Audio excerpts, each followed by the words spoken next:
प्रदेश अध्यक्ष श्री रमेश कुशवाहा जी, पार्टी के वरिष्ठ नेता पूर्व विधायक डॉक्टर रणविजय सिंह जी,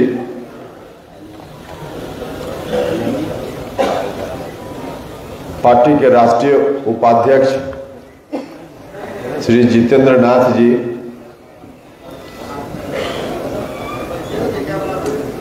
राष्ट्रीय प्रधान महासचिव श्री माधव आनंद जी, राष्ट्रीय महासचिव और प्रवक्ता फजल इमाम मलिक साहब,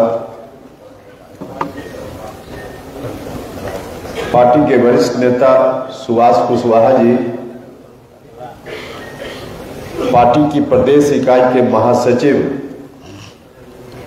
साथी सुभाष चंद्रवंशी जी, इस कार्यक्रम का संचालन कर रहे पार्टी के वरिष्ठ नेता श्री शंभुनाथ सिन्हा जी, मंच पर उपस्थित पार्टी के युवा नेता प्रशांत पंकज जी, जंग बहादुर कुशवाहा जी, अंगद कुशवाहा जी,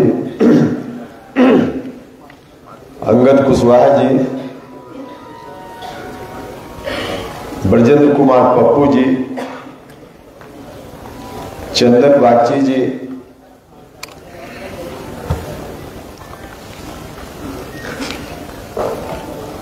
पार्टी के दलित प्रकोष्ठ के बिहार के अध्यक्ष साथी अशोक राम जी,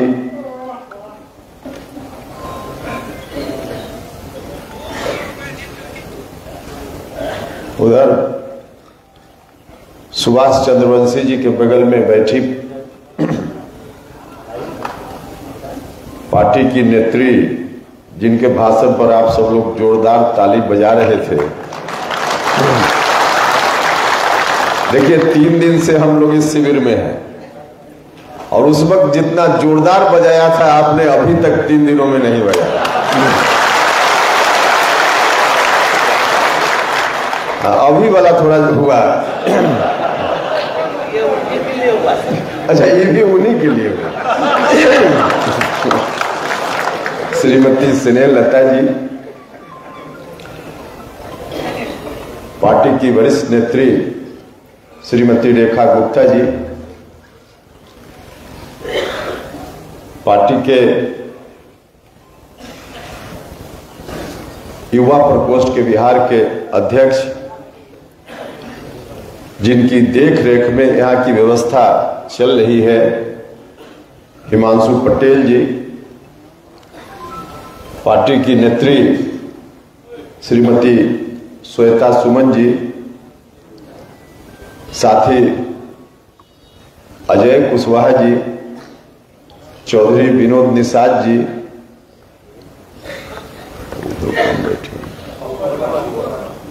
पप्पू वर्मा जी,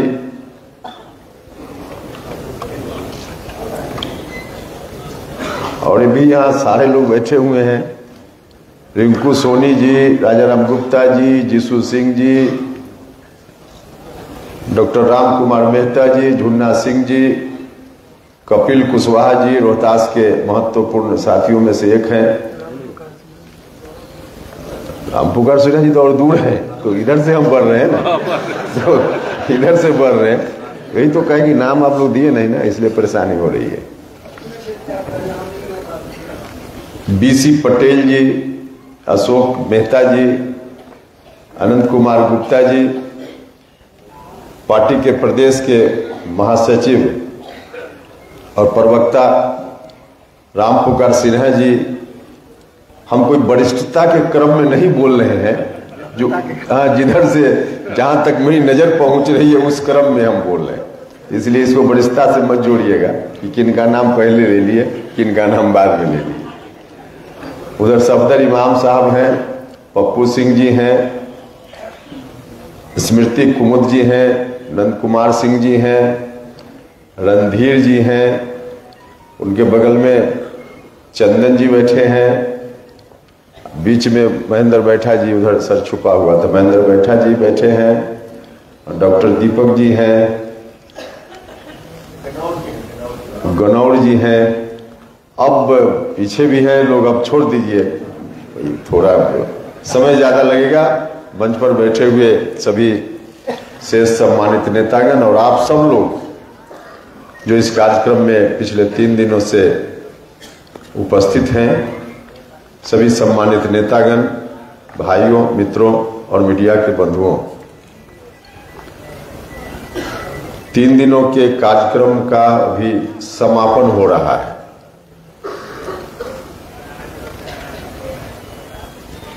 सभी वक्ताओं ने चर्चा की है, उन विषयों पर थोड़ी चर्चा मैंने प्रारंभिक भाषण में भी की थी और आज भी थोड़ी चर्चा करेंगे। लेकिन उसके पहले मैं 3 दिनों से जो इंतजाम हुआ है, जिस इंतजाम का ही परिणाम है कि यहां बैठे हुए कुछ लोग ऊँघ रहे हैं, नींद आ रही है। इतना मिठाई, अब जब हिमांशु पटेल यहां से बोल रहे थे मिठाई का नाम, तो नाम सुनकर ही जब नींद आने लगे तो खाने के बाद क्या हो रहा होगा। हम तो मिठाई खाते नहीं हैं, लेकिन इतना अच्छा इंतजाम सब लोगों ने मिलकर किया। इस जिला के साथियों ने दिन रात मेहनत करके, हम लोग तो यहाँ भाषण सुन रहे थे, भाषण दे रहे थे, लेकिन इस जिला के साथी और भी अगल बगल के भी कुछ साथी वहाँ गेट के पास होते थे। बहुत सारे नेता लोग वहाँ जहाँ खाना बन रहा था वहाँ लगे हुए थे। तो जितने लोग लगे हुए थे इस व्यवस्था में, उनकी मेहनत का ही परिणाम है कि इतना अच्छे तरीके से हम सब लोग 3 दिनों तक यहाँ रहे हैं और कार्यक्रम हम सब लोगों ने किया है। तो उन लोगों की मेहनत का परिणाम है। अब इसमें हिमांशु पटेल और प्रशांत पंकज जी, ये 2 आदमी की भूमिका, अब कंपैरिजन हम नहीं कर रहे हैं कि सबसे ज्यादा सबसे कम, लेकिन बहुत ऐसी भूमिका है जिसकी चर्चा होनी ही चाहिए। तो आप दोनों ने मिलकर इस कार्यक्रम को सफल बनाने में दिन रात एक किया। इस बात के लिए मैं, और अभी कोई 3 दिन नहीं, जब से कार्यक्रम होना तय हुआ तब से, तो आप दोनों का मैं अपनी ओर से और यहां उपस्थित सभी लोगों की ओर से हृदय से धन्यवाद करता हूं। बहुत ही अच्छा आपने किया। यहाँ अलग अलग जिम्मेवारी लोगों को दी गई थी, जिसमें आवास की व्यवस्था देख रहे थे चंदन बागची जी, संजय मेहता जी, चंदन जी, सोनू कुशवाहा जी, अर्जुन कुशवाहा जी और नालंदा जिला के और सभी साथी लोग। उसके अतिरिक्त जहां खाना बन रहा था उसकी व्यवस्था देख रहे थे भरत प्रसाद सिंह जी, अशोक मेहता जी, डॉक्टर जंग बहादुर सिंह जी, विनोद कुशवाहा जी, पप्पू वर्मा जी, रशीद अहमद जी, पप्पू चौधरी जी, राजगीर के साथी हैं पप्पू चौधरी जी, काफी उत्साही साथी हैं। इन्होंने, इन सब लोगों ने मिलकर काफी मेहनत की। पानी की व्यवस्था देख रहे थे राम कुमार वर्मा जी, जो औरंगाबाद के साथी हैं। जो रजिस्ट्रेशन हो रहा था वहां, उस व्यवस्था को देख रहे थे देवेंद्र कुशवाहा जी, रामानंद जी, प्रतीक कुशवाहा जी, सुधीर जी, टुट्टू जी, इंद्रजीत जी और भी इनके साथ युवा साथी सब लोग देख रहे थे। बिजली की व्यवस्था देख रहे थे मनोज यादव जी, सचिन कुशवाहा जी। तो इस तरह से सब लोगों ने मिलकर अपनी देख रेख में इतना अच्छा इंतजाम किया। इसके लिए इन सभी लोगों का भी मैं हृदय से धन्यवाद करता हूं।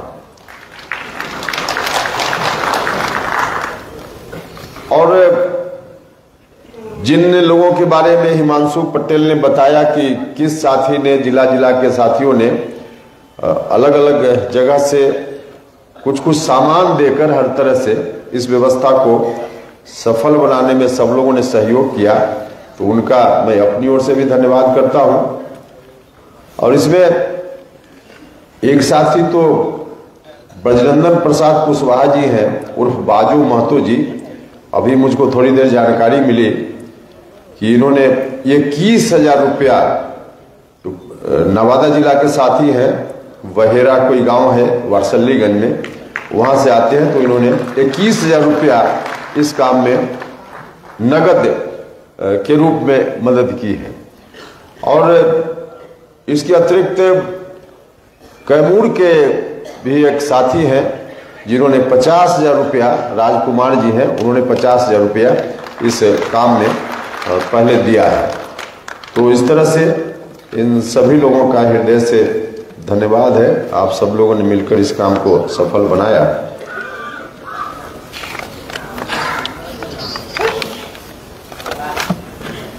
देखिए, अब तो कार्यक्रम का समापन हो रहा है, इसके बाद आप सब लोग भोजन करेंगे और वापस जाएंगे। काफी अच्छी चर्चा हुई 3 दिनों तक, और यहाँ जो चर्चा हुई मुख्य मंच से, इसके अतिरिक्त भी कुछ और व्यवस्था की गई थी अलग से अतिरिक्त बैठकों के लिए, जिसमें अति पिछड़ा समाज के जो लोग आए हुए हैं अलग अलग जिला से, अनुसूचित जाति जनजाति समाज से जुड़े हुए जो लोग आए हुए हैं अलग अलग जिलों से, महिलाएं आई हुई हैं, इन सभी लोगों की अलग अलग बैठक भी हुई है। और उन बैठकों में भी हम लोगों ने उनका सुझाव लिया है, किन समस्याओं से अति पिछड़ा समाज के लोग जूझते रहते हैं, दलित महादलित समाज के लोग या महिलाएं, तो उनके बारे में भी यहाँ हम लोगों ने अलग से भी उनकी राय ली है। साथ ही साथ आप सब लोगों ने भी राय दी। जो आधार पत्र रखा गया, भविष्य की कार्यसूची रखी गई, उस पर भी महत्वपूर्ण बहुत सारा सुझाव काफी महत्वपूर्ण है। तो आपको बताया गया है कि इन तमाम सुझावों को समाहित करके और बाद में हम लोग आपका जो सुझाव आया उसको भी साथ ही साथ, और जो बाहर के भी एक्सपर्ट हैं, विशेषज्ञ हैं अलग अलग विषयों के, उनसे भी हम लोग राय परामर्श करेंगे। और राय परामर्श करके फिर पार्टी की ओर से दृष्टि पत्र, विजन डॉक्यूमेंट हम लोग कुछ ही दिनों के बाद जारी करेंगे अंतिम रूप से। उसी विजन डॉक्यूमेंट के आधार पर पार्टी आगे काम करेगी। तो इस काम को पूरा किया गया है। चर्चा जितनी होनी थी हो गई है। मित्रों, जब यहाँ चर्चा चल रही थी तो मैं भी आपकी बातों को सुन रहा था, और उस क्रम में कई बातें आई और मुझको मुनासिब लगा कि उनमें से कुछ बातों की चर्चा मैं करूं। कई लोगों ने खुलकर और कई लोगों ने मिलकर अलग से भी, पता नहीं क्यों और पता नहीं क्या कुछ आधार उसका है, तभी लोग चर्चा करते हैं। यहां से भी कहा गया,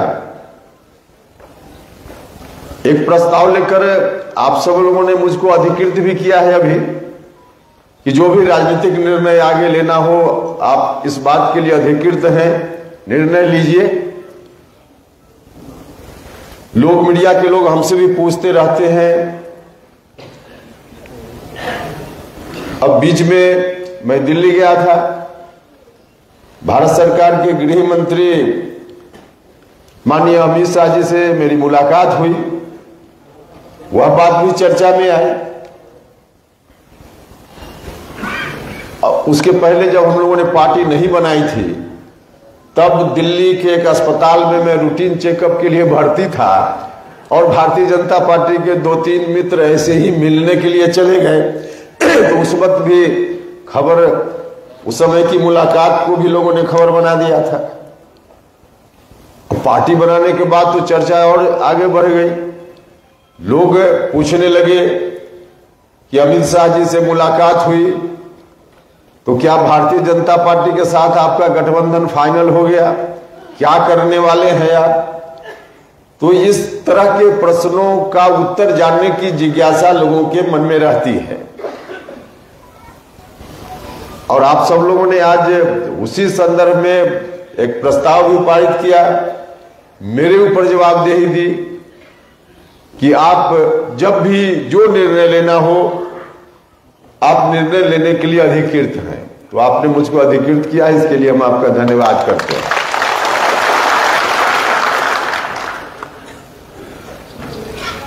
देखिए, निर्णय जब लेना होगा तब लेंगे।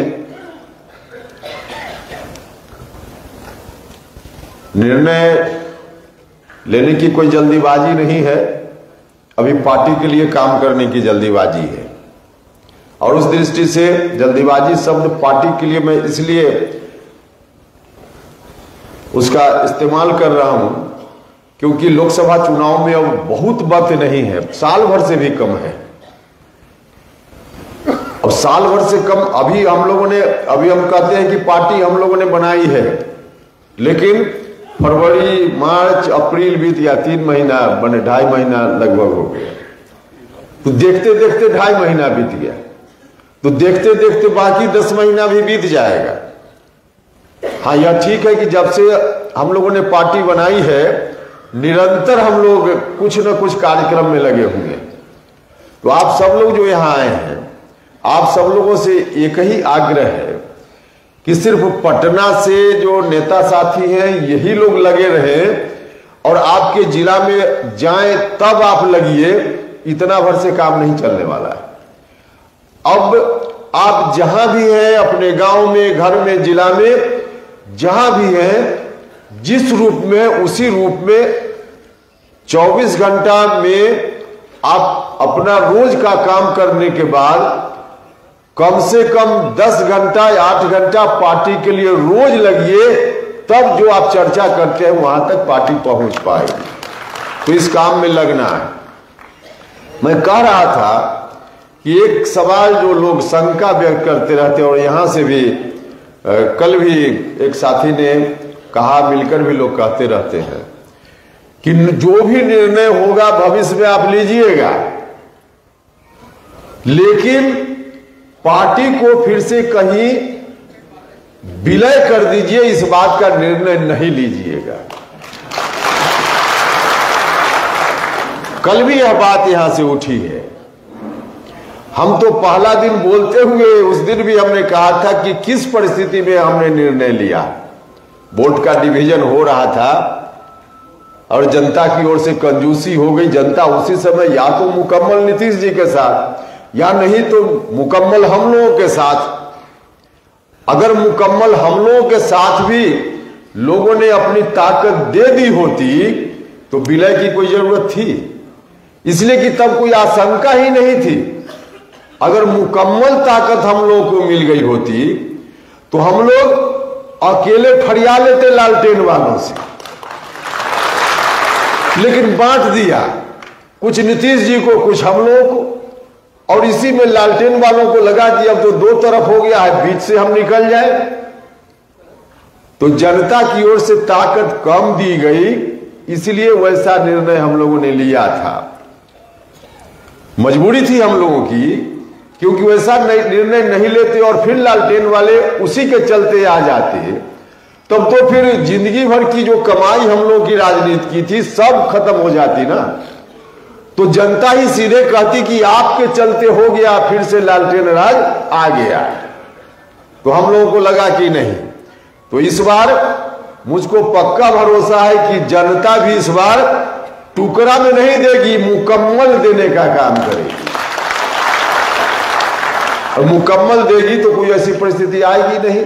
लेकिन फिर भी कोई काल्पनिक सवाल ही करे कि अगर कभी किसी परिस्थिति में आप कह रहे हैं कि परिस्थिति आ गई इसलिए हमने पार्टी का विलय कर लिया, तो दूसरा सवाल उठ सकता है किसी के मन में कि फिर कभी वो ऐसी परिस्थिति आ जाएगी तो फिर तो आप विलय करने की बात करने लगिएगा। भाइयों और मित्रों, कान खोलकर सुन लीजिए। जनता ने कंजूसी की तो परिस्थिति बन गई थी। तो पहली बार का मामला था, तो इसलिए उस मजबूरी के कारण हम लोगों ने विलय का फैसला लिया। आपके माध्यम से बिहार की जनता से भी हम अब कहना चाहते हैं कि आप मुकम्मल दीजिए। अब कोई सवाल नहीं उठता है उस तरह का, लेकिन हम आपसे कहना चाहते हैं कि जनता मालिक होती है, उनका निर्णय उनका। अगर कभी दोबारा वैसी परिस्थिति आ भी जाए तो उपेंद्र कुशवाहा इस जीवन में अब पार्टी के विलय के बारे में सोच भी नहीं सकते। अब उस वक्त तो हम लोगों को जनता को कहने के लिए भी होगा ना कि पहली बार तो आपने किया तो हम आपसे डर गए कि हमारे ऊपर आरोप ला दीजिएगा। अब हम क्यों डरेंगे? हमारे ऊपर आरोप भी अब जनता नहीं ला पाएगी वैसी परिस्थिति के बाद। और जब जनता आरोप नहीं ला पाएगी, क्योंकि हम लोग भी सचेत हैं, तो सवाल ही नहीं पैदा होता है। इसलिए हम फिर से इस बात को यहां दोहराना चाहते हैं, बार बार दोहराना चाहते कि वैसी परिस्थिति फिर आ भी गई, कोई और परिस्थिति किसी तरह की आ गई तो पार्टी का अस्तित्व रहेगा, पार्टी को विलीन करने का कोई सवाल पैदा ही नहीं होता है। तो आज के बाद इस तरह की बात कहीं से भी आए तो आप लोग पूरी मजबूती से बताइएगा। अब कहीं से सवाल पैदा नहीं होता है। पार्टी बनी है तो पार्टी चलेगी, चाहे जितनी विपरीत परिस्थिति का सामना करना पड़े, चाहे जितनी कठिनाई में हम लोगों को जाना पड़े, हम लोग तमाम कठिनाइयों को झेल लेंगे, लेकिन पार्टी को बनाकर रखेंगे, पार्टी को मजबूती से आगे चलाने का काम करेंगे। भाइयों और मित्रों, कुछ लोग थोड़ा गलत दिशा में भी बहस को ले जाते हैं। कान खोलकर सुन लीजिए, पार्टी उपेंद्र कुशवाहा को मुख्यमंत्री बनाने के लिए नहीं बनी है। जरा ठीक से समझ लीजिएगा। उपेंद्र कुशवाहा अपने को मुख्यमंत्री की कुर्सी तक ले जाने की लड़ाई नहीं लड़ रहा है, वह तो नीतीश कुमार जी कर रहे थे। उपेंद्र कुशवाहा एक अन्य मार्ग में खुद पहुंचे, इसकी लड़ाई नहीं लड़ रहा है। उपेंद्र कुशवाहा एक अन्य मार्ग कैसे पहुंचा जाए उसके रास्ते का निर्माण कर रहा है। हम रास्ता बनाना चाहते हैं। हम लोगों ने समता पार्टी से लेकर जनता दल यूनाइटेड तक रास्ता बनाया था नीतीश जी के नेतृत्व में। रास्ता बना नीतीश जी, तमाम गरीब गुरबा लोगों ने मिलकर रास्ता बनाया, तो आप मुख्यमंत्री की कुर्सी तक पहुंच गए। लेकिन जब आप मुख्यमंत्री की कुर्सी तक पहुंच गए तो दूसरा कोई उस रास्ते पर नहीं पहुंचे, इसलिए उस रास्ता को ही तबाह कर देने का काम, बर्बाद कर देने का काम नीतीश जी आपने किया। रास्ता रहता तो कोई पहुंचता, लेकिन रास्ता नीतीश जी ने, ठीक उसी तरह से नीतीश जी ने काम किया। जैसे कोई बच्चा दिन भर खेलता है, घरौंदा बनाता है, और शाम में जब घर जाना होता है तो लात मारकर उसको तोड़ देता है कि कोई दूसरा बच्चा उसमें खेल न ले। अगर रहता रास्ता तो क्या जरूरत थी हम लोगों को नया रास्ता बनाने की? हम तो गए ही थे उनके साथ। लेकिन उस रास्ता को, उस सीढ़ी को ही नीतीश जी ने तोड़ दी, जिस सीढ़ी से कोई पहुंच सकता था, लेकिन उस सीढ़ी को नीतीश जी ने तोड़ दी। हम लोग उसी सीढ़ी का निर्माण करना चाहते हैं, हम रास्ता बनाना चाहते हैं। अकेले उपेंद्र कुशवाहा मुख्यमंत्री बन जाए और रास्ता न बन पाए, इसके लिए हमने पार्टी नहीं बनाई। हम रास्ता निर्माण के लिए हमने पार्टी बनाई। रास्ता रहेगा तो कोई पहुंचेगा। भाइयों और मित्रों, एक चर्चा और लोग करते रहते हैं, एक चर्चा और लोग करते रहते हैं कि अमुक जात का मुख्यमंत्री होना चाहिए, और अमुक जात का मुख्यमंत्री हो ही नहीं सकता है, दोनों चर्चा होती है। अमुक जात का मुख्यमंत्री होना चाहिए, कुशवाहा जात का होना चाहिए, फलाने जात का होना चाहिए मुख्यमंत्री, लोग चर्चा करते रहते हैं। और इसी क्रम में बोल देते हैं कि अब भूमिहार मुख्यमंत्री हो ही नहीं सकता है, राजपूत मुख्यमंत्री हो ही नहीं सकता है, ब्राह्मण मुख्यमंत्री हो ही नहीं सकता है। यह गलत चर्चा है, दोनों चर्चा गलत है। जात देखकर मुख्यमंत्री बनाने का काम नहीं होना चाहिए, गलत चर्चा है। क्यों नहीं किसी समाज का मुख्यमंत्री कोई व्यक्ति हो जिसके अंदर पात्रता हो, योग्यता हो, जनता आशीर्वाद दे, तो किसी जात का कोई व्यक्ति मुख्यमंत्री बन सकता है। सिर्फ जात से कोई है और इसके चलते मुख्यमंत्री बन जाए, ऐसे डेमोक्रेसी चलता है क्या? और इस तरह से जनता का कल्याण हो सकता है क्या? नहीं हो सकता है। सिर्फ जात देखकर अगर बैठाने का काम हो, लालू यादव जी का बेटा ही क्यों मुख्यमंत्री बने? योग्यता हो तो मुख्यमंत्री बने, पात्रता हो तो मुख्यमंत्री बने, लेकिन कोई किसी परिवार में पैदा हो गया तो मुख्यमंत्री बन जाए, कोई किसी जात में पैदा हो गया तो मुख्यमंत्री बन जाए, यह बात डेमोक्रेसी के खिलाफ बात है। यह बात हिंदुस्तान का जो संविधान है उसकी आत्मा के खिलाफ बात है। मुख्यमंत्री बनने के बाद कौन कितनी क्षमता के साथ क्या कर सकता है, किन विचारधारा के साथ लैस व्यक्ति जाएगा तो कल्याण होगा, अगर इन चीजों को हम विचारधारा से जोड़कर नहीं देखेंगे, व्यक्ति की योग्यता, कर्मठता और विचारधारा को एक साथ जोड़कर नहीं देखेंगे, सिर्फ जात की बात करेंगे, तो भले कोई मुख्यमंत्री बन जाए लेकिन जनता वही रह जाएगी जहां जनता आज खड़ी है।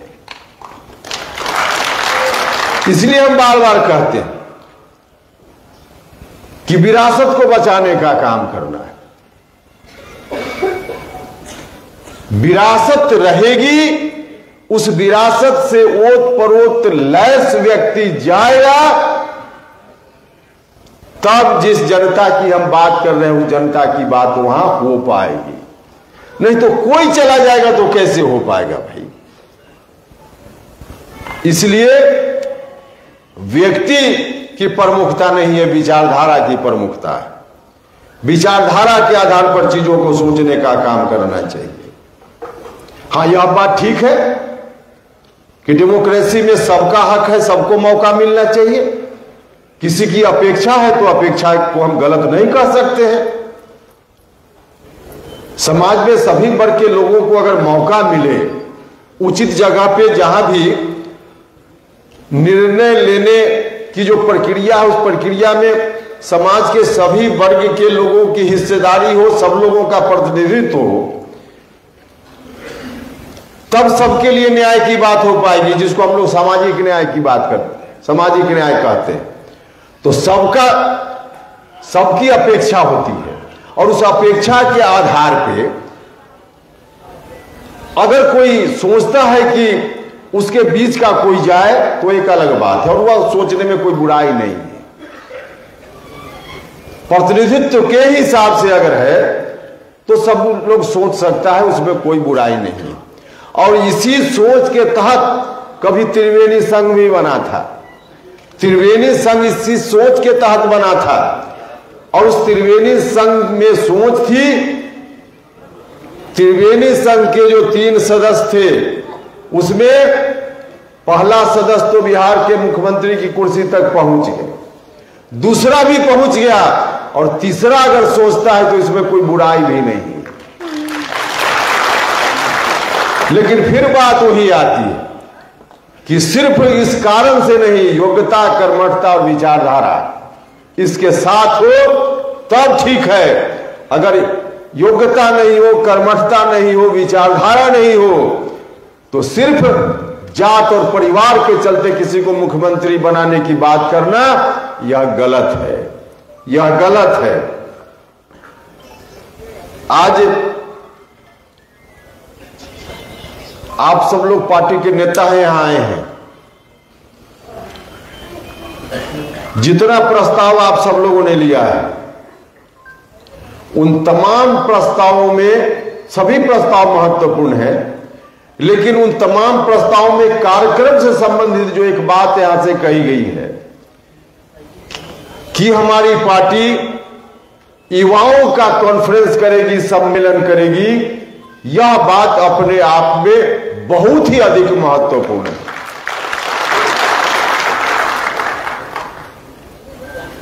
युवाओं को आगे लाना ही पड़ेगा, हर जगह युवाओं को मौका देना ही पड़ेगा।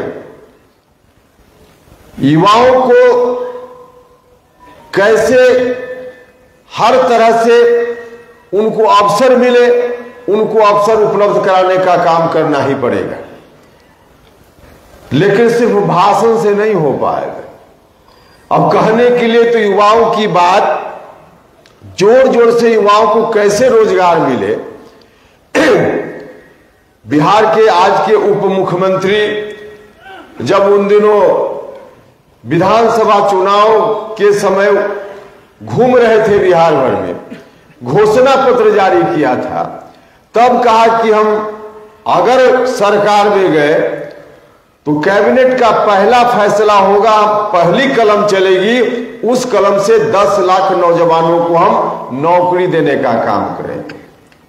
अब उनको बताना चाहिए पहला कैबिनेट क्या, जब से वो गए हैं कैबिनेट में, उस वादा के बाद 2020 के बाद बनी हुई सरकार में, तब से मुझको लगता है कि 100 बार कैबिनेट की बैठक हो गई होगी। कहा था कि पहला कैबिनेट में 10 लाख नौजवानों को हम रोजगार देंगे, नौकरी देंगे, और 1-2 नहीं सैकड़ों बार कैबिनेट की बैठक हो गई होगी। कहां है नौकरी, कहां है नौकरी? नौजवान मित्रों को ठगने के लिए अगर कोई सिर्फ बात करेगा, भाषण देगा, तो नौजवानों की समस्या का हल नहीं हो पाएगा। नौजवान मित्रों, मैं आपसे भी कहना चाहता हूं, आपके माध्यम से बिहार भर के नौजवानों से कहना चाहता हूं, कोई सिर्फ उम्र से अगर नौजवान होने की बात करता है सिर्फ, और उसके आधार पे आपको लगता है कि यही व्यक्ति नौजवान है, हमको देगा, तो आपने हर्ष देख लिया। उम्र से अपने को नौजवान कहने वाला ने ही कहा था कि 10 लाख नौकरी देंगे, नहीं मिली नौकरी, नहीं मिली नौकरी। तो सोच समझ जिसकी ठीक हो, उसके आधार पे अगर बात हो ईमानदारी से, तब आप भरोसा कीजिएगा। कोई कह दे तो उस पर भरोसा करने का काम मत कीजिएगा। मैं नौजवान मित्रों से कहना चाहता हूं, देखिए इस राज्य में संभव है, रोजगार देना भी संभव है, ऐसा नहीं कि रोजगार देना संभव नहीं। हाँ, यह ठीक है कि इस राज्य को जितना आगे बढ़ना चाहिए था नहीं बढ़ पाया, और नहीं बढ़ने के पीछे कई कारण है, जिसमें एक बड़ा कारण है कि आजादी के पहले से ही इस राज्य के साथ सौतेलापन का व्यवहार हुआ है।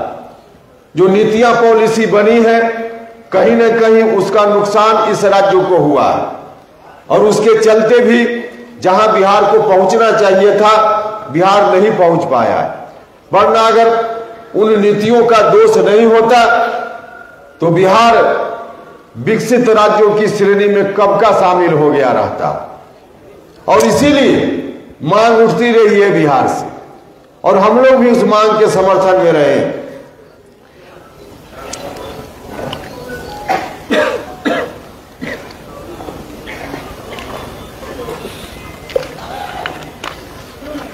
मांग उठती रही है, बिहार का हक है।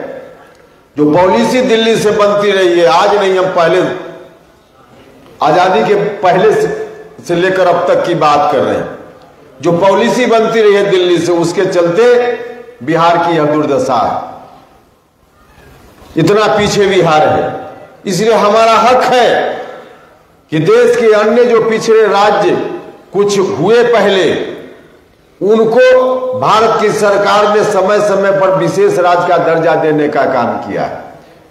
उसी रूप में बिहार का भी हक है कि बिहार को भी विशेष राज्य का दर्जा मिलना चाहिए। और हम सब लोगों ने समय समय पर इस मांग को दोहराने का काम किया, उठाने का काम किया। हम इस मंच से आपसे भी आग्रह करना चाहते हैं कि इस मांग को हम लोगों को उठाते रहने का काम करना है। बिहार को विशेष राज्य का दर्जा मिलना ही चाहिए।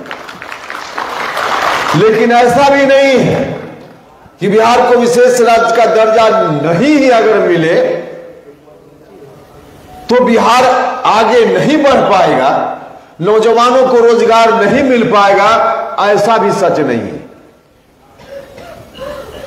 अगर बुद्धि विवेक से काम लिया जाए, इच्छा शक्ति संकल्प शक्ति से मजबूत लोगों की सरकार हो बिहार में, तो बिहार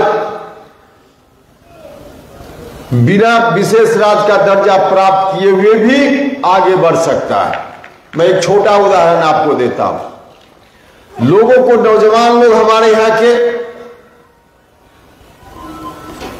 अधिकांश नौजवान डिग्री लेकर नौकरी की ओर घूमते रहते हैं।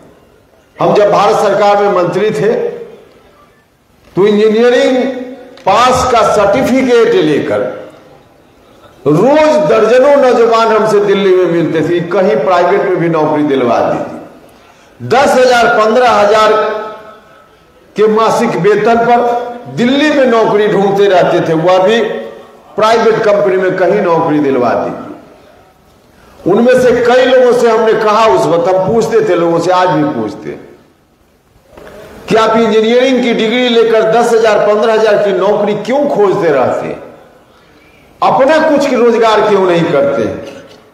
तो उनका रोना होता था कि सर अपना रोजगार तो करना चाहते हैं लेकिन पैसा नहीं है, कहां से करें?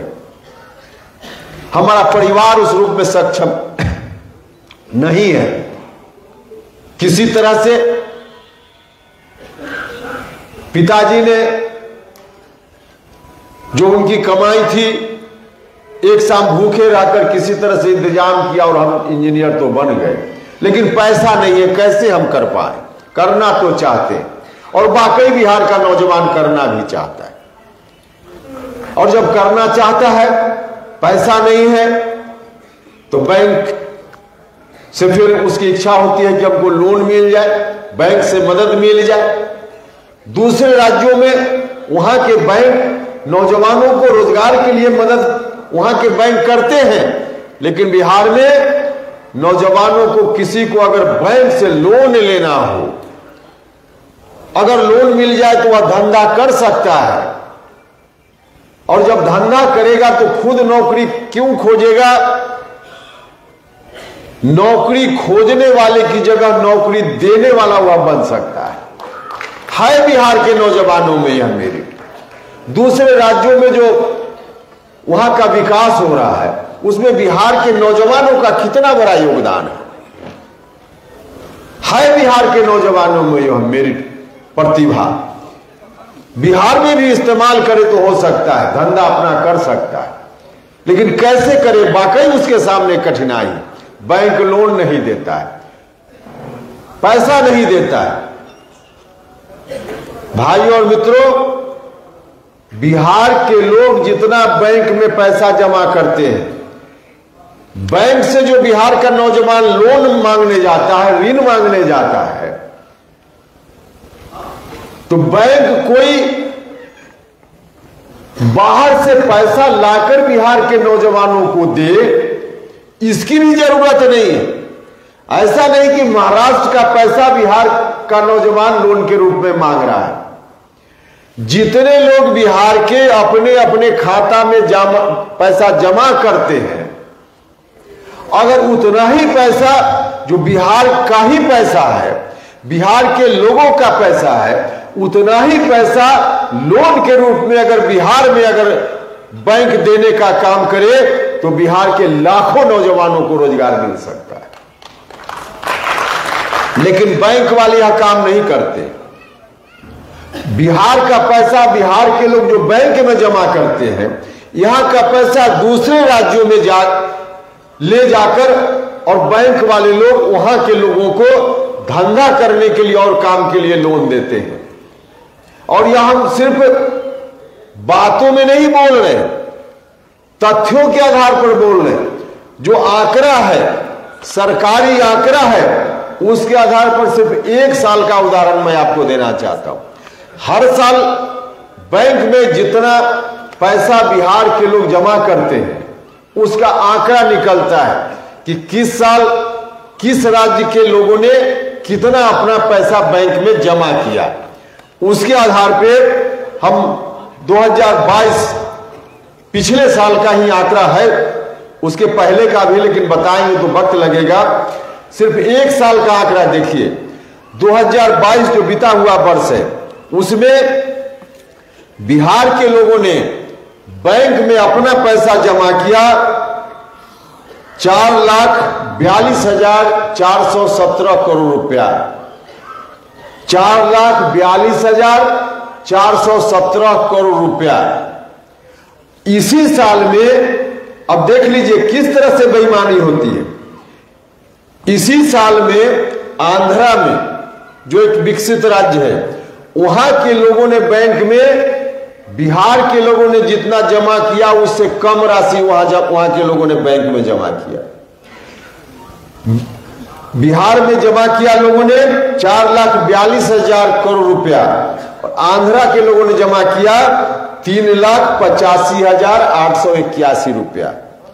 मतलब आंध्रा में कम जमा हुआ, बिहार में ज्यादा जमा हुआ। अब लोन देख लीजिए कि आंध्रा में कितना वहां के बैंक ने दिया और बिहार के बैंक ने कितना लोन दिया। हमने जमा किया 4,42,417 करोड़ और लोन के रूप में बैंक ने दिया बिहार में 1,95,592 करोड़। मतलब जितना जमा किया उसका सिर्फ 44%। अगर 1 करोड़ जमा हुआ तो सिर्फ 44 लाख रुपया लोन के रूप में बिहार के बैंकों ने देने का काम किया।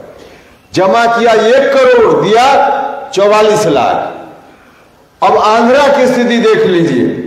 आंध्रा में जमा किया वहां के लोगों ने 3,85,881 करोड़ और वहां कर्ज कितना मिला 5,50,560 करोड़। मतलब जितना जमा किया उससे लगभग 1.5 गुना 142.67% वहां के बैंकों ने वहां के लोगों को कर्ज दिया। तो जमा हुआ 1 करोड़ और दिया वहां 1,42 लाख। ये 42 लाख रुपया आया कहां से? उनके यहां तो जमा हुआ था 1 करोड़, दिया 1,42,000। ये 42,000 आया कहां से? उनके यहां तो जमा हुआ था 1 करोड़। तो पैसा वहां जो लोगों को ऋण मिला, बिहार के लोगों ने जो जमा किया, यहां के लोगों को ऋण कम दिया और यही पैसा आंध्रा चला गया। आंध्रा के लोगों को, नौजवानों को रोजगार के लिए वहां के बैंकों ने लोन दे दिया, लेकिन बिहार में जितना जमा हुआ उतना पैसा भी बिहार के नौजवानों को नहीं मिला। नहीं मिला। भाई और मित्रों, बेईमानी है कि नहीं बेईमानी? यह अन्याय है कि नहीं अन्याय? और यह अन्याय क्यों है? राज्य सरकार में बैठे हुए लोगों की इच्छा शक्ति नहीं ठीक है। इसके चलते अगर ठीक से उद्योग चलाने का वातावरण यहां बना होता, ठीक से सरकार की पॉलिसी यहां बनी हुई होती, लॉ एंड ऑर्डर का सिचुएशन अगर ठीक होता, तो बैंक के लोगों को भी भरोसा होता कि यहां का नौजवान लेगा ऋण, धंधा करेगा तो कमाई होगी, पैसा लौटा देगा। लेकिन बैंक वालों को भी ठीक से यहां भरोसा नहीं है कि यहां का नौजवान करेगा तो पैसा फिर किस रूप में लौट पाएगा। तो बैंक की एक तो बेईमानी है और राज्य सरकार उनको भरोसा दिलाने में भी कामयाब नहीं हो पा रही। कैसे हो पाएगी? जो लॉ एंड ऑर्डर का सिचुएशन है, उसमें कोई भी व्यक्ति बाहर का आके भी यहां पूंजी निवेश करना चाहे तो नहीं कर सकता, क्योंकि जो स्थिति है पिछले कुछ दिनों से लॉ एंड ऑर्डर की जो स्थिति है सब लोग देख रहे हैं। कोई वातावरण नहीं है। उद्योग धंधा चलाने के लिए अगर कोई बाहर से आवे यहां तो 50 जगह ऑफिस दौड़ते दौड़ते वह भी थक जाएगा, लेकिन नहीं हो पाएगा। दूसरे राज्य में कोई चला जाता है, सिंगल विंडो सिस्टम वहां होता है। सिंगल विंडो सिस्टम मतलब कहीं एक जगह आवेदन करे कोई उद्योग चलाने वाला तो बिजली के कनेक्शन का आवेदन भी वहीं पर, वहां पानी के कनेक्शन का भी आवेदन वहीं पर, और जो भी जरूरत हो उसके लिए एक जगह आवेदन कीजिए, वहीं से सब सॉल्यूशन। बिहार में उस तरह का इंतजाम नहीं है, वातावरण नहीं है, इसके चलते यहां उद्योग धंधा नहीं पनप पा रहा है। पैसा का अभाव नहीं, पैसा की कमी नहीं है। अगर इच्छा शक्ति मजबूत वाली सरकार हो जाए तो पैसा है हमारे पास, इस पैसा का इस्तेमाल करके बिहार के नौजवानों को रोजगार भी दिया जा सकता है, बिहार आगे बढ़ भी सकता है, बढ़ भी सकता है, लेकिन नहीं हो पा रहा। और इतना ही नहीं, पैसा का दुरुपयोग कैसे हो रहा है। जनता की गाढ़ी कमाई का जो पैसा है, जिस पैसा को बिहार की जनता देती है, सरकार उनको कहती है कि पैसा दीजिए आप टैक्स के रूप में, हम सड़क बनाएंगे, हम आपके यहां बिजली लाएंगे, हम सिंचाई का इंतजाम करेंगे। तो सरकार का यह आश्वासन होता है, फिर जनता टैक्स के रूप में पैसा देती है कि लीजिए आप इससे सड़क बनाइए, बिजली बनाइए और चीज भी बनाइए। तो टैक्स जनता देती है। जो पैसा कमाने वाले लोग हैं, इनकम टैक्स के नाम पर भी पैसा कमाता है कोई और, जनता पैसा कमाती है और सरकार के खजाना में देती है।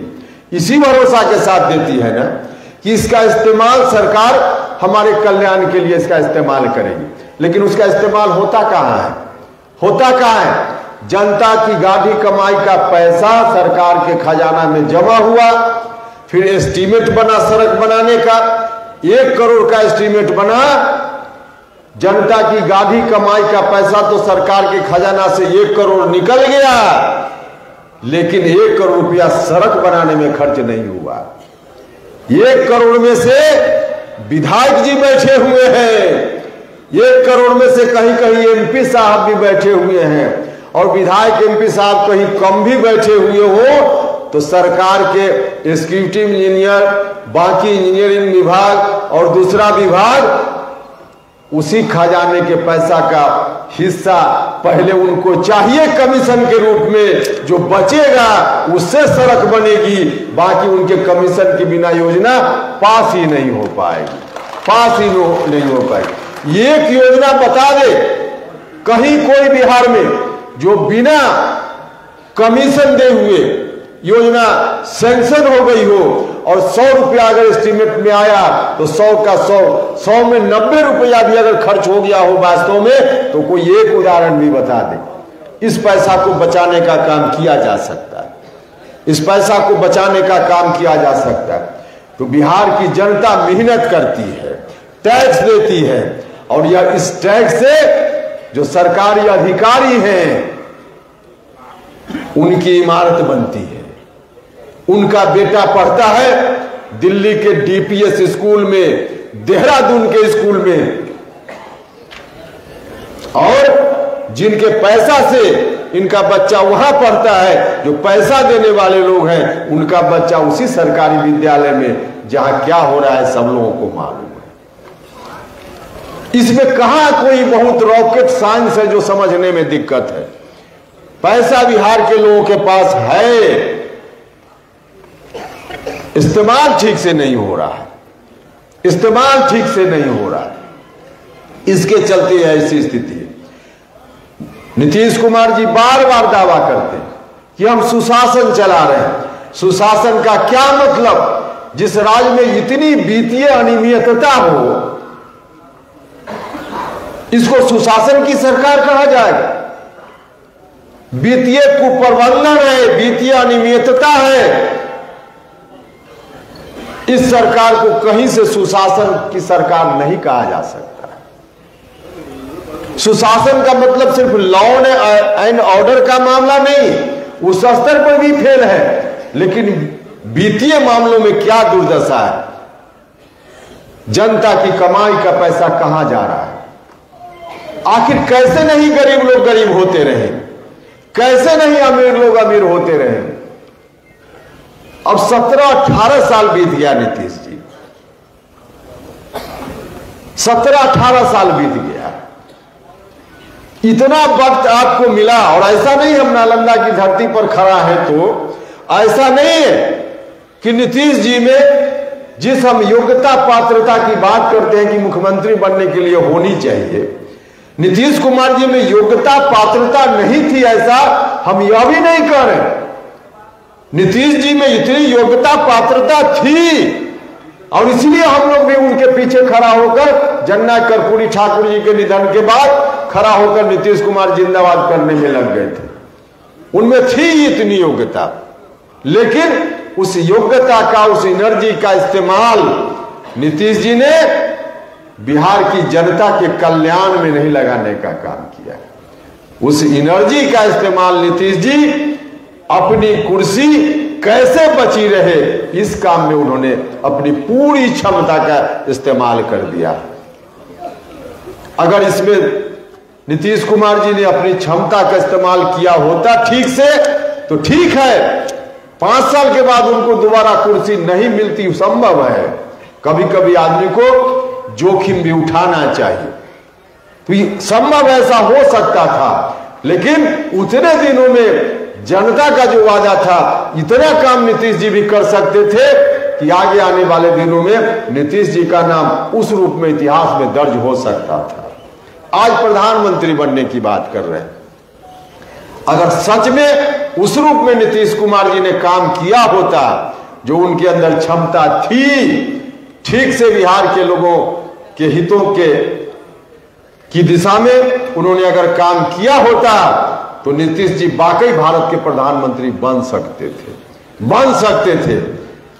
लेकिन अब कहां, 17-18 साल अवसर इन्होंने गंवा दिया। जितना बिहार की जनता का नुकसान इन्होंने किया इतने दिनों में, खुद का भी नुकसान कर लिया। और यह बात ठीक ही है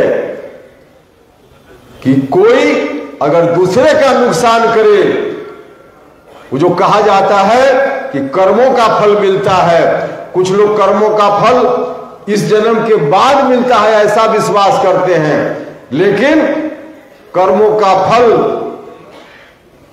इस दुनिया के बाद वाली दुनिया में मिलता है कि नहीं मिलता है मुझको नहीं मालूम।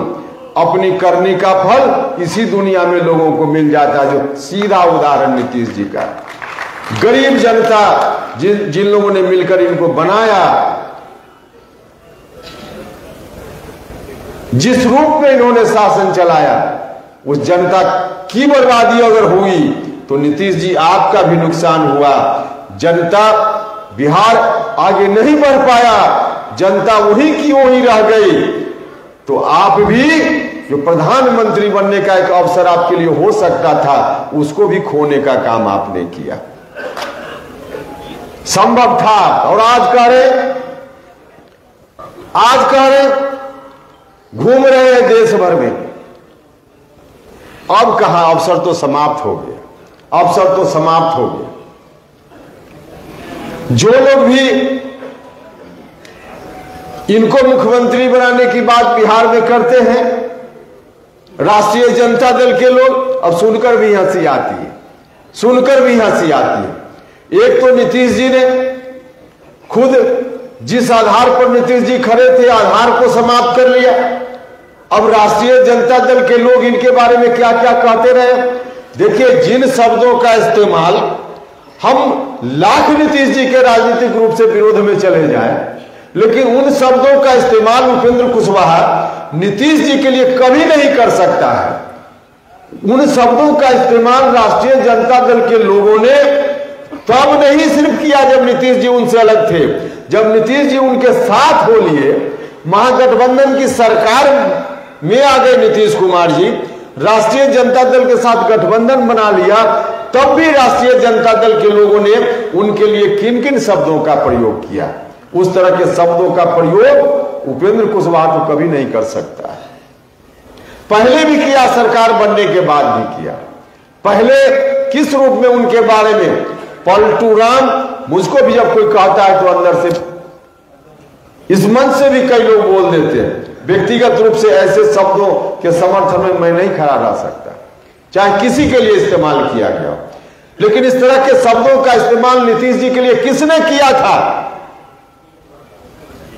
उन्हीं लोगों ने किया था जिसको नीतीश जी आज कंधा पर लेकर दिल्ली और बंगाल घुमा रहे हैं, उन्हीं लोगों ने किया था। और जब सरकार बन गई महागठबंधन के साथ, तब क्या क्या राष्ट्रीय जनता दल के नेताओं ने कहा? राष्ट्रीय जनता दल के नेताओं ने ही इनको भिखमंगा कहा, इनको बेशरम कहा, न जाने क्या क्या कहा, शिखंडी कहा। अब बताइए, राष्ट्रीय जनता दल के लोगों से, मीडिया के बंधु, जरा पूछिएगा उनसे, अब जो आप कह रहे हैं कि प्रधानमंत्री बनेंगे नीतीश जी, सुना है कि राष्ट्रीय जनता दल के पटना कार्यालय के सामने किसी ने होर्डिंग्स लगाया है कि प्रधानमंत्री बने। पूछिएगा उनसे कि आप जिनके प्रधानमंत्री बनने की बात कर रहे हैं और देश भर में कह रहे हैं कि घूम रहे हैं, तो क्या कहकर वोट मांगिएगा इनके लिए उत्तर प्रदेश, पश्चिम बंगाल, दिल्ली, आंध्रा में जाकर के, कि हम उसी के लिए वोट मांगने के लिए आए जो व्यक्ति शिखंडी है, जो व्यक्ति बेशरम है, जो व्यक्ति भिखमंगा है, उनके लिए वोट मांगने जाइएगा। पूछिएगा जरा राष्ट्रीय जनता दल के लोगों से। तो राष्ट्रीय जनता दल के लोग अब इनको घुमाए चल रहे हैं। अब पता नहीं ये घुमाए चल रहे हैं कि राष्ट्रीय जनता दल इनको घुमा रहा है कि घुमा रहा है, अभी तो वही दोनों फरिया हैं, कंधा पर लेकर ये भी घूम रहे हैं। और लालू जी ऐसा आशीर्वाद देते हैं जैसे महाभारत जो हम लोग सीरियल देखते थे और उसमें कोई ऋषि मुनि आता, हाँ ठीक है, अब ऐसा आशीर्वाद देते। सुना कल भी कि आए, स्वस्थ हो जाए लालू जी, मेरी कामना है, बीमार है, स्वस्थ हो जाए। तो आए, और जब नीतीश जी गए, कोई चिंता मत करना, हम हैं। अरे भैया, अगर यही चिंता करनी थी तो 20 साल पहले ही, 18 साल पहले ही आप लोग फरिया लेते। बीच में बिहार की जनता को क्यों लाया? 18 साल दोनों मिलकर के जो जनता को पीस दिए, इसकी क्या जरूरत थी? गलवहिए करना था, आशीर्वादें लेना देना था, तो उसी वक्त कर लेते। हम लोग सोचते उस समय कि क्या करना है।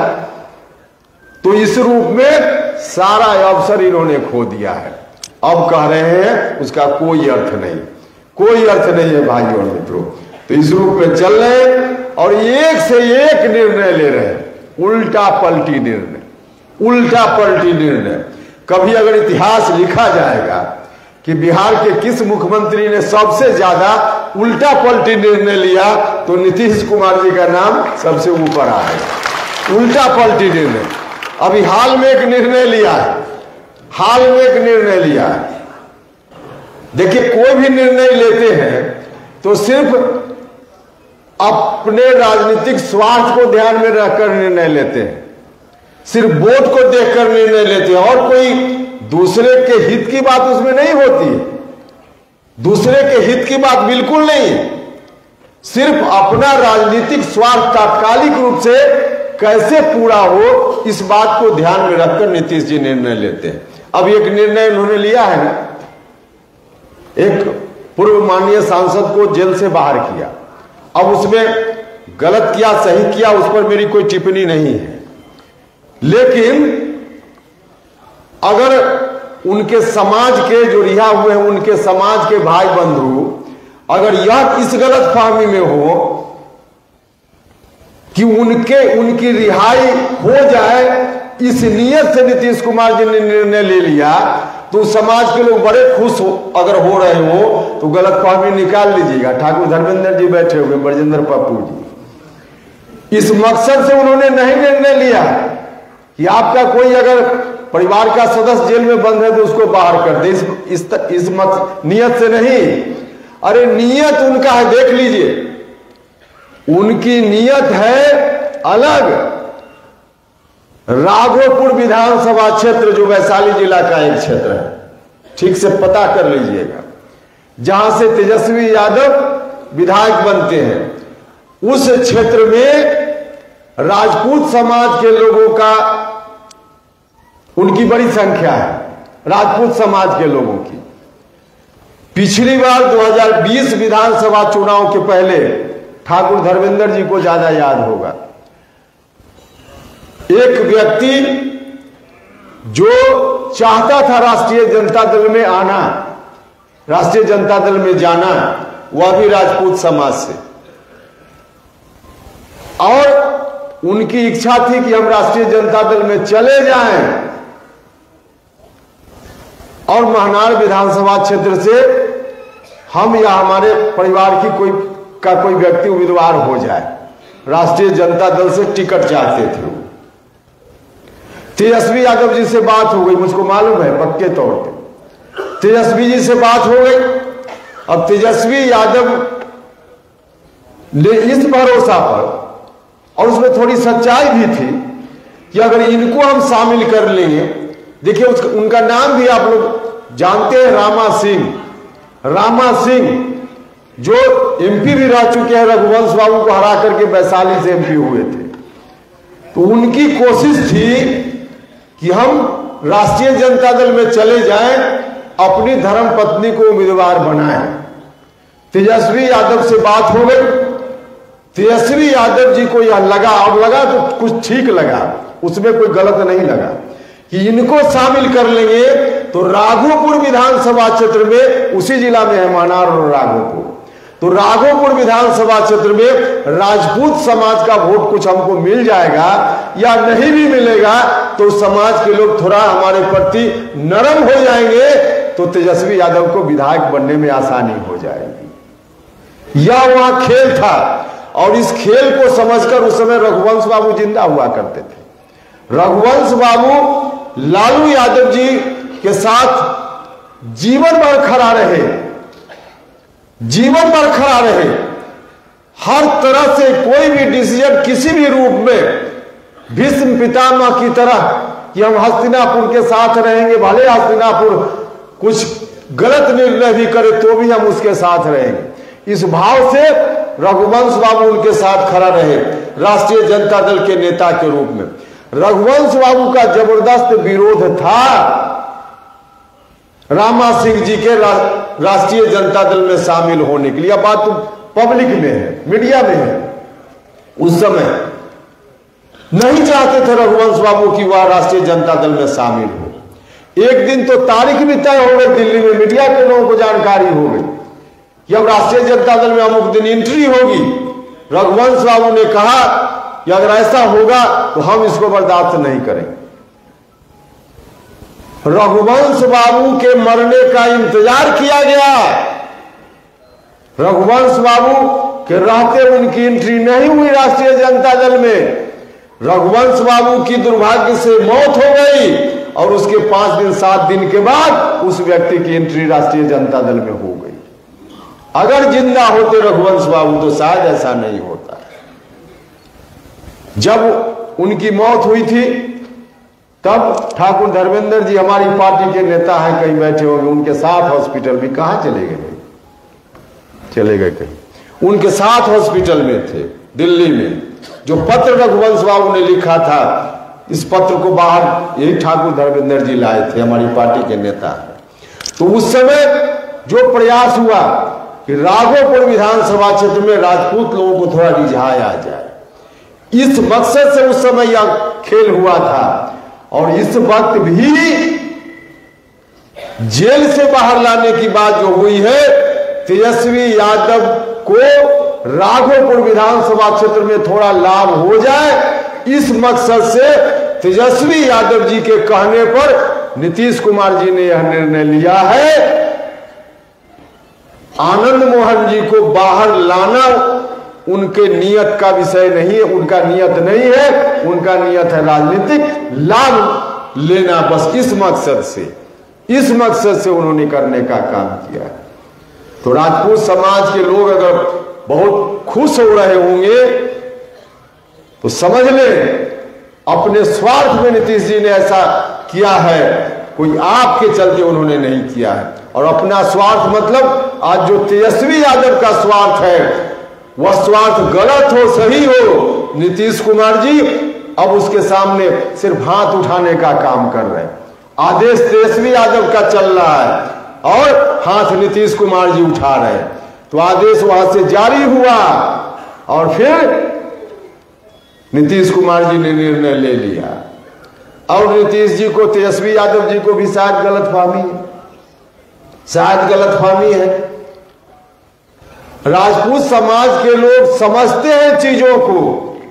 राजपूत समाज के लोग कैसे बिहार आगे बढ़े, किसने बिहार को बर्बाद किया, कौन आएगा तो फिर बिहार बर्बाद हो जाएगा, इन चीजों को लोग समझते हैं। इसलिए गलतफहमी में है नीतीश जी तो रहे, इस समाज के लोग नहीं उनके साथ जाने वाले हैं। हम तो देख रहे हैं, रोज हम लोगों से मुलाकात हो रही है, रोज मुलाकात हो रही है।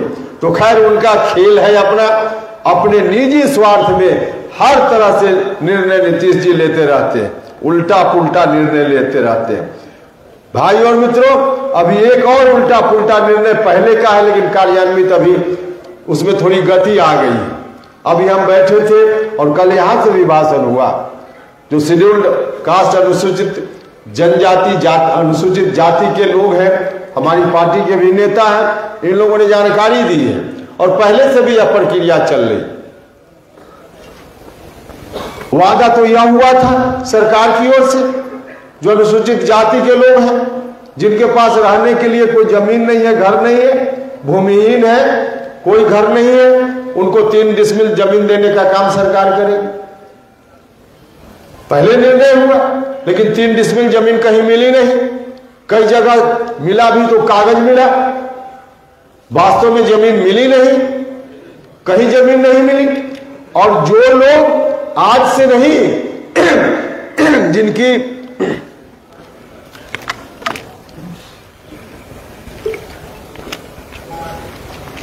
तीन पीढ़ी 4 पीढ़ी किसी जमीन पर घर बनाकर जहां लोग रह रहे हैं, 4 पीढ़ी से 5 पीढ़ी से 100 साल 150 साल से, उनके पास अपना घर नहीं है, अपनी जमीन नहीं है, तो कहीं सड़क किनारे उन्होंने घर बना लिया, कहीं सरकारी जमीन थी उसमें उन्होंने घर बना लिया, झोपड़ी है अभी, कई जगह इंदिरा आवास से भी बन गया होगा।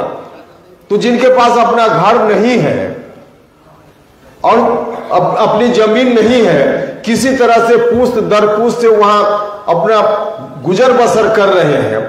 अब सरकार की ओर से फरमान जारी हुआ है कि जहां जहां सरकारी जमीन में लोग घर बनाए हुए हैं, गरीब लोग, उसको अतिक्रमण मानकर और सरकार ने फरमान जारी कर दिया।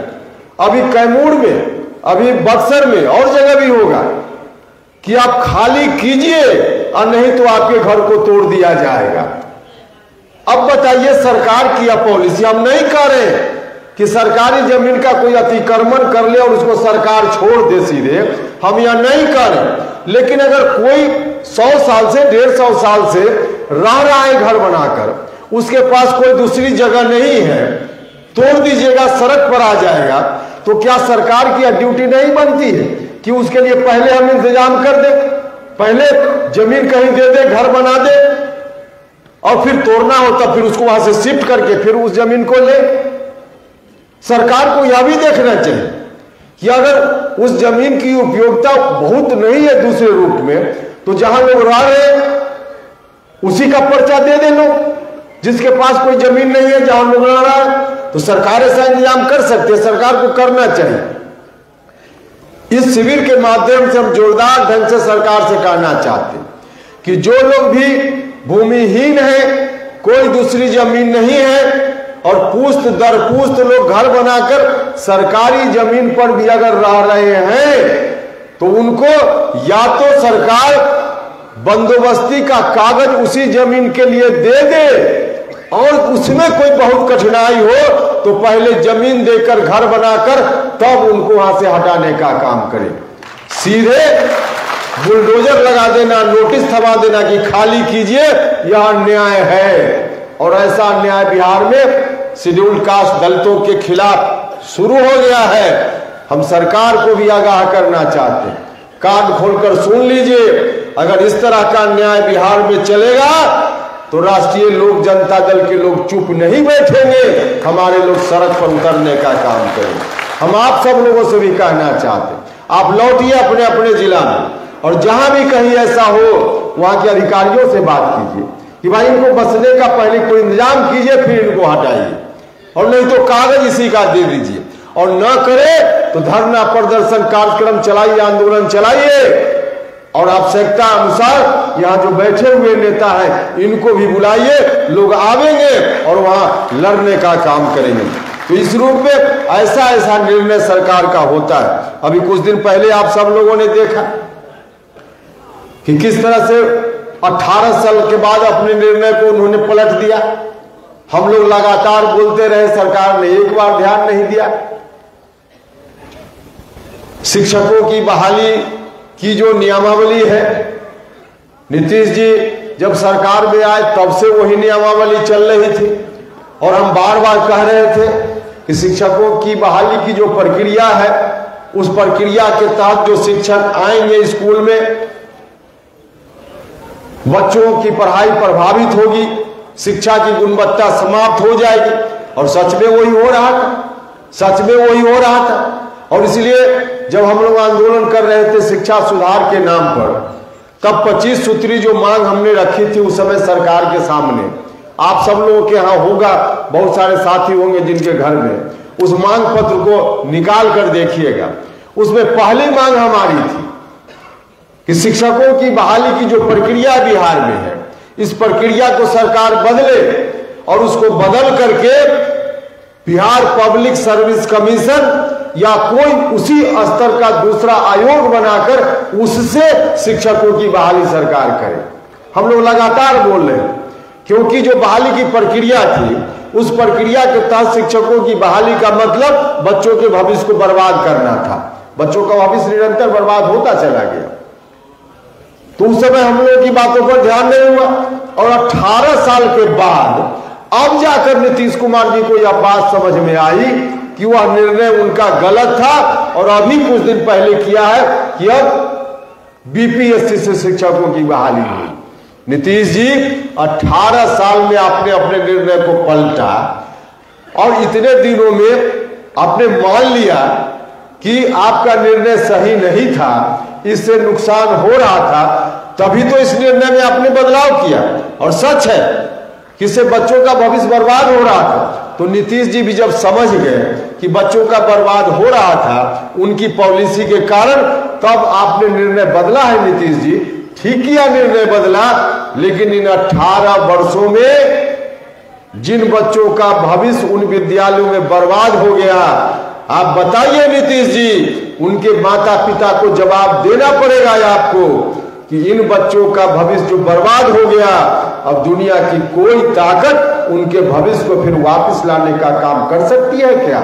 नहीं हो सकता है।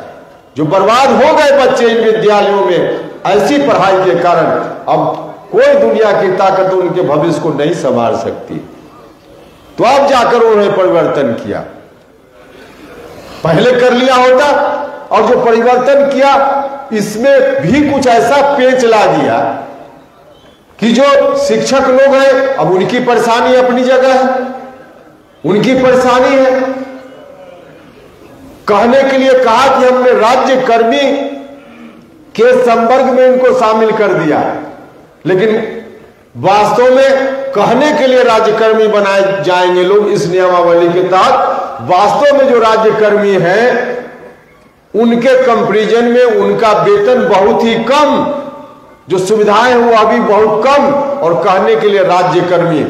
इस तरह की जो त्रुटियां हैं, इन त्रुटियों को राज्य की सरकार को सुधार करना चाहिए, इसकी समीक्षा होनी चाहिए, और तब जाकर कोई निर्णय कीजिए। नीतीश जी तो मुकम्मल कीजिए, जिसमें शिक्षकों का हित भी देखिए, बच्चों का भी हित देखिए, अभिभावकों का भी हित देखिए, और तब कोई निर्णय लीजिए, तब कोई निर्णय लीजिए। तो निर्णय इसी तरह से लेते रहते हैं, बाद में उनको खुद ही कदम वापस करना पड़ा। भाइयों और मित्रों, अभी जो शराब के मामला में हम सब लोगों ने अपने एजेंडा में लिखा है कि जो शराब की नीति है राज्य सरकार की, इसकी समीक्षा होनी चाहिए, इसकी समीक्षा होनी चाहिए। और इसकी समीक्षा की जरूरत है। हम लोगों ने लिखा है उस दिन, अगर आपने देखा होगा। हम मानते हैं कि शराब गलत है, शराबबंदी जारी रहनी चाहिए, हम मानते हैं। बता रहे थे माधवानंद जी, घर घर में शराब परोसने का काम किसने किया था? घर घर में शराब तो आप ही ने परोसा नीतीश जी। ठीक है, गलती हो गई, लेकिन उसके बाद जो कानून बना है, उस कानून का इस्तेमाल कहीं शराब को रोकने में हो रहा है क्या? शराब को रोकने में उस कानून का इस्तेमाल होता तो आज एक मोबाइल पर फोन कीजिए और आपके घर शराब उपलब्ध है। होम डिलीवरी का सिस्टम बन गया। कहां शराब उपलब्ध नहीं है? कहां शराब उपलब्ध नहीं है? हर जगह शराब उपलब्ध है। तो जब कानून बनाया आपने, वह कानून किसी काम का नहीं है, किसी काम का नहीं है, उसका दुरुपयोग हो रहा है। तो शराब हर जगह उपलब्ध है, लेकिन इनके जो खोजने वाले लोग हैं वह गरीबों की झोपड़ी में जाते हैं खोजने के लिए, गरीबों की झोपड़ी में खोजने जाते हैं। अरे खोजना है नीतीश जी तो किसी दिन अचानक छापा मरवा लीजिए ना, आप अपने अगल बगल का जो आपका आवास है, चाहे अधिकारियों का आवास हो या माननीय लोगों का आवास हो, पता चल जाएगा ना कि कहां शराब है। पता, सच में हम बोल, पता चल जाए। अरे वहां 2-4 लोग होंगे जो शराब नहीं पीते होंगे, उनके यहां नहीं मिले। जो शराब फ्री भी रहे तो भी उनके यहां नहीं मिले, इसलिए कि लोग शराब नहीं पीने वाले भी 2-4 लोग होंगे। तो जो नहीं पीने वाले हैं उनके यहां न मिले, लेकिन जो पीने वाले हैं उन सभी लोगों के घर में, पटना में जो बड़ी बड़ी इमारतें हैं उनमें सब में अगर शराब नहीं मिल गई, आप जरा एक बार जांच करवा लिए नीतीश जी। लेकिन नहीं करें, करेंगे कहां? अब कोई पासी समाज का आदमी है, अब किसी तरह से खजूर पर से उतार के ले आया, अब उसके घर में जाकर 4 डंडा लगाएगी भी इनकी पुलिस। आबकारी वालों को तो टारगेट दिया गया है कि महीना में इतने लोगों को गिरफ्तार करके भेजना है। आप एक तरफ कह रहे हैं कि शराब बंद है और एक तरफ टारगेट दे रहे हैं अपने अधिकारियों को कि इतने लोगों को शराब के जुर्म में, शराब पीने के जुर्म में जेल भेजना है। ये कौन सा न्याय है भाई? तो गरीबों पर डंडा चलाने का काम आपकी पुलिस कर रही है। जो गरीब लोग हैं उनके यहां हर तरह से परेशानी।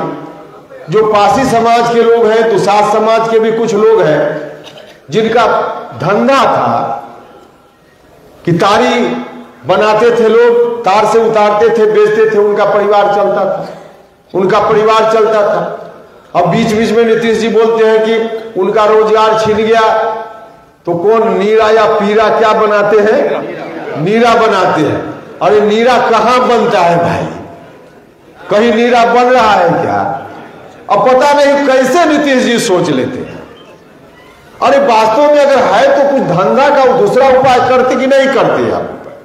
तो कोई धंधा का उपाय नहीं आपने किया और उनका रोजगार भी छीन लिया। तो एक तरफ आप कहते हैं कि पलायन नहीं होगा, हमारे यहाँ के मजदूर बाहर नहीं जाएंगे, वहां से यहाँ आएंगे, अब धंधा यहाँ मिलेगा। और जिनको धंधा मिला हुआ था उनका भी धंधा आपने छीन लिया। और मीडिया के लोग जब सवाल करेंगे तो कहें कि नीरा बना रहे हैं। कौन सी नीरा बना रहे हैं? नीरा के नाम पर आप पीरा दे रहे हैं गरीब लोगों को। कोई नीरा उड़ा नहीं बन रहा, कोई नीरा उड़ा नहीं बन रहा। तो इस कानून की समीक्षा इस रूप में जरूरत है कि नहीं जरूरत? और थोड़ी जरूरत है। अब देखिए, हमने कहा ना कि वोट के लिए सब कुछ नीतीश जी करते हैं। गरीबों को कहां परेशानी, इसके लिए कोई निर्णय नहीं। अब उनको लगा कि चुनाव का समय करीब आ रहा है, तो जो मुआवजा शराब पीने के कारण कुछ लोग जो मर गए हैं, मर जाते हैं। अभी कुछ दिन पहले कुछ लोगों की मृत्यु हुई तो उसमें घोषणा उन्होंने किया कि उनको हम 4-4 लाख रुपया उनके परिवार को देंगे। अगर यही बात 3 महीना पहले कोई नीतीश जी से कहता तो नीतीश जी लाठी लेके उसके सामने खड़ा हो जाता। और विधानसभा में देखा था आप सब लोगों ने ना किस तरह से चिल्ला रहे थे जब कुछ लोगों की मृत्यु हुई थी उस वक्त शराब पीने के कारण। और बिहार विधानसभा में सवाल उठा कि उनके परिजनों को आप मुआवजा दीजिए, सरकार मुआवजा दे, क्योंकि पीने वाले चले गए, उनके परिवार का क्या दोष है? उन बेचारे लोग परेशानी में हो गए हैं तो उनको मुआवजा दीजिए। तो क्या गला फाड़ फाड़ कर बोल रहे थे नीतीश जी उस समय? जो पिएगा मरेगा, मरे मरे। अरे भैया, उपेंद्र कुशवाहा को आपने कह दिया कि जहां जाना है जाए जाए, अब जनता को भी कहेगा मरे मरे मरे। ये कौन मुख्यमंत्री हुआ? ये क्या मतलब होगा? जो पिएगा वो मरेगा। क्या क्या भाषण दे रहे थे आप? नीतीश जी जब उस तरह से तेवर में भाषण दे रहे थे तो अब जाके क्यों कहा आपने कि जिनकी मृत्यु हुई है छपरा, या कहा कौन जिला में? अभी छपरा जिला में, तो उसके लिए 4 लाख मुआवजा की घोषणा की कि नहीं उन्होंने? तो उल्टा पलटी निर्णय करेंगे, लेकिन तब करेंगे जब उनको लगेगा कि अब वोट गड़बड़ होने वाला है। वोट गड़बड़ होने वाला है, चुनाव आ रहा है ना, तो चुनाव आ रहा है तो वोट के लिए सब कुछ करेंगे, जनता के हित के लिए कुछ न करें। और जानते हैं, जानना चाहिए आप लोग क्यों ऐसा है। नीतीश जी के मस्तिष्क की बनावट ही कुछ ऐसी है। देखिए, दूसरा किसी की राय कभी सुन ही नहीं सकते हैं। जो उनको लगता है कि सही, वही सही। मतलब आप कोई राय दीजिए तो उनको लगता है कि हमारा विरोधी है, अगर उनके मन के विपरीत की राय हो जाए। सीधे तौर पर कहिए तो नीतीश जी आत्ममुग्धता के शिकार हैं। आत्ममुग्ध कोई हो जाता है ना, तो उसको लगता है कि हम जो हैं वही सही, बाकी सब बेकार। हम बहुत बड़ा विद्वान, बाकी सब मूर्ख है। हम हरिश्चंद्र और बाकी सब चोर। यही उनकी मानसिकता है। अरे भैया, हम बहुत ईमानदार हैं, यह कहने का हमको पूरा हक है, लेकिन यह कहने का हक किसने दे दिया कि बाकी बैठे हुए लोग जो है सब चोर हैं? हम ईमानदार हैं, ठीक है, मानेंगे हम अपने को अगर हम ईमानदार हैं, लेकिन बाकी लोग चोर हैं, यह कहने का हक कैसे हो गया भाई? यह कैसे हक हो गया? हम बहुत विद्वान हैं, ठीक है, रहिए आप विद्वान, क्या दिक्कत है, लेकिन हम बहुत विद्वान, इतना कहिए, ठीक है, लेकिन बाकी सब मूर्ख, यह कहने का हक कैसे हो गया? आप ही विद्वान नहीं है, दूसरे लोग भी हैं। आप ही हरिश्चंद्र नहीं है, दूसरे लोग भी हैं। तो यह जो उनकी मानसिकता है, इस मानसिकता के चलते ऐसी स्थिति है। इसलिए कोई निर्णय 18 साल के बाद संशोधन कर रहे हैं, कोई निर्णय गला फाड़ फाड़ कर विधानसभा में चिल्लाने के बाद अब जाके कर रहे हैं उसमें संशोधन। तो कर रहे हैं। कुल मिलाजुला कर स्थिति यही है कि नीतीश जी अपने राजनीति की पूर्ति के लिए, राजनीतिक स्वार्थ की पूर्ति के लिए कोई भी निर्णय ले सकते हैं, लेते हैं। जनता का हित कभी इनको ध्यान में नहीं रहा है, और जब इतने दिनों तक नहीं रहा है तो अब तो ऐसे ही गैल भैंसिया पानी। अब कहा, अब तो भैंसिया पानी में चली गई है, अब कहा। और नीतीश जी, जिस भैंस पर आप बैठ गए हैं, आपको भी पानी में लेते चले जाएंगे, अकेले नहीं जाएंगे, आपको भी पानी में लेते चले जाएंगे। तो आप बैठ ही गए हैं तो क्या किया है? अरे यहाँ आते थे टांगा पर बैठते थे, हम लोग को भी अच्छा लगता है। राजगीर में पहले शिविर हुआ, हम भी आए थे उनके साथ, तो टांगा पर बैठे थे, फोटो खिंचाया था, अखबार में छपा था, तो वो अच्छा लगता था कि चलिए टांगा पर बैठे हैं, टांगा लोगों को बैठाने के लिए है तो बैठे हैं। तो अब बैठ गए भैंस पर।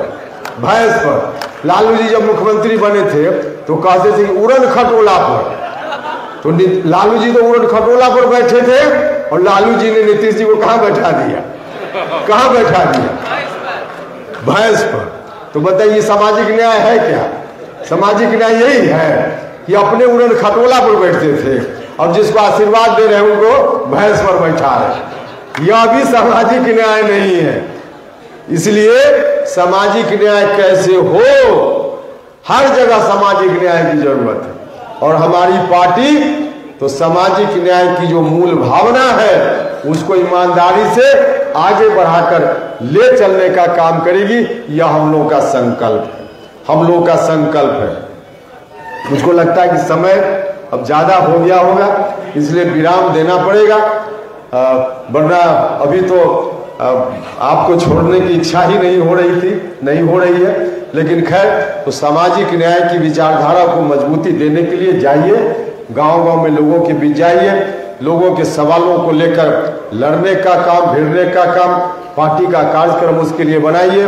पार्टी आप सब लोगों का भी ख्याल हर तरह से रखेगी और मिलजुल कर हम सब लोग पूरी एकजुटता के साथ जिस मकसद से दल को हम सब लोगों ने बनाने का काम किया है उस मकसद में जरूर कामयाबी हासिल करेंगे और बिहार को भी फिर से 2005 के पहले की स्थिति में लौटने से बचाएंगे। न सिर्फ बचाएंगे, बाकी आगे आने वाले दिनों में बिहार को बनाने का भी काम करेंगे। किसानों के लिए भी, नौजवानों के लिए भी, अति पिछड़ा भाइयों के लिए भी, अनुसूचित जाति के लिए भी, सब लोगों के लिए, समाज के किसी भी वर्ग के लोग हैं, सब लोगों के कल्याण के लिए हम सब लोग मिलकर काम करेंगे। इन्हीं शब्दों के साथ आप सभी का 3 दिनों तक आप सब लोगों ने यहाँ रहकर इस तमाम चर्चाओं में भाग लिया और बहुत धैर्य के साथ सुना भी। इसके लिए मैं आप सभी लोगों का धन्यवाद करता हूँ और जिन मित्र साथियों ने इस कार्यक्रम को सफल बनाने के लिए दिन रात मेहनत की, उनका भी धन्यवाद करता हूँ और अपनी बात समाप्त करता हूँ। बहुत धन्यवाद।